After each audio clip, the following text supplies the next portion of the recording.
বাংলাদেশ থেকে আমরা যা খবরটা, অনেক মন্দির, ইসকনের মন্দির থেকে শুরু করে কিছু কালী মন্দির, দুর্গা মন্দির ভাঙা হয়েছে।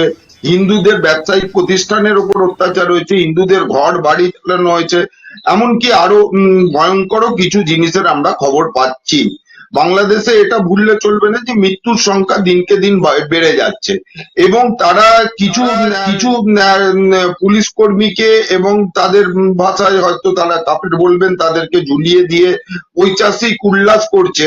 আমার তো মনে হয় এটা, এরা কোন রকম, কিরকম ছাত্র, যারা এই রকম ভাবে লুটতরাজ করতে পারে, যারা এই রকম ভাবে, আপনারা যেটা দেখাচ্ছেন যে প্রধানমন্ত্রীর বাসভবনে ঢুকে খাবার খেতে পারে, বা আমি এর থেকেও নোংরা দৃশ্য কিছু ফটো পেয়েছি যে মহিলাদের অন্তর্বাস নিয়ে তারা উৎসাহিত, উল্লসিত, বিক্রি সাইন দিচ্ছেন। আমি তো বলতে চাই আমার মুসলিম বন্ধুদেরও যারা বাংলাদেশে আছে, আপনাদের শরীয়ত কি এটার মান্যতা দেয় যে মহিলাদের অন্তর্বাস নিয়ে উল্লাস করা?